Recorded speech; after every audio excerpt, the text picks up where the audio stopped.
نے کلام مجید والفرقان الحمید کی آیات بینات کو پڑھنے کی سعادت حاصل کی۔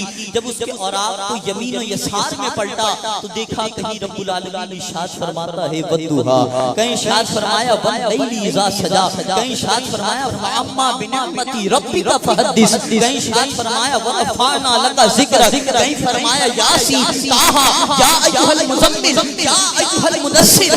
دیوانوں جب میں اس بات کی غرض ڈھونڈنے نکلا نا تو مجھے معلوم ہوا آقا سارا قرآن تیری نعت کا دیوان نظر آیا۔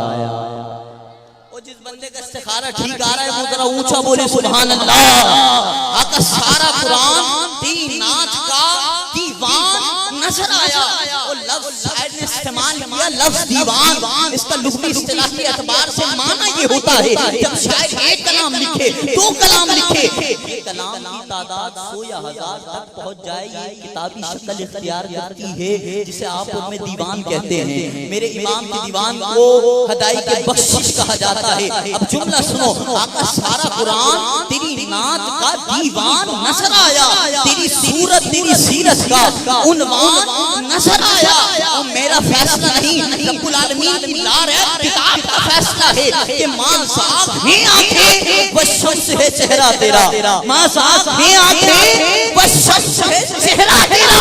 اب اللہ بہتر جانے اگلا مصرع کس کے سر سے گزرتا ہے، کس کے سینے دل میں اترتا ہے۔ ماں صاحب ہیں وہ دیوانوں کون سا قرآن جو آج کے بچے سینے میں سمو کر بیٹھے ہیں، وہ قرآن جس کے بارے میں میرا تیرا فیصلہ نہیں، رب العالمین کا فیصلہ ہے۔ ذالک الکتاب لا ریب فیہ، دیوانوں قرآن وہ کتاب ہے کہ جس میں ریب نہیں۔ اگلا مصرع فقط بولے گا وہ جو سمجھ بیٹھے گا۔ قرآن وہ کتاب ہے کہ جس میں ریب نہیں، کوئی شک و تردد کی گنجائش باقی نہیں، کوئی احتمال باقی نہیں۔ اب جملہ سنو، قرآن وہ کتاب ہے جس میں ریب نہیں۔ اور دیوانوں اگلا مصرع آ بیٹھا ہے، پوری طاقت پوری روانگی پورے تسلسل پورے اعتقاد یقین کے ساتھ مصرع حاصل کر رہا ہوں۔ دیکھنا یہ چاہتا ہوں کہ آج کی رات سنتا کون ہے، سمجھتا کون ہے، پھر دیکھتا کون ہے، آج بولتا کون ہے۔ آقا سارا قرآن تیری نعت کا دیوان نظر آیا۔ وہ کون سا قرآن جس کا فیصلہ رب العالمین نے کیا کہ ذالک الکتاب لا ریب فیہ، قرآن وہ کتاب ہے کہ جس میں ریب نہیں، اور محمد وہ ذات ہے کہ جس میں عیب نہیں۔ میں سمجھا لانڈی والے دھیمی آواز پہ بھی اونچا بولتے ہیں سبحان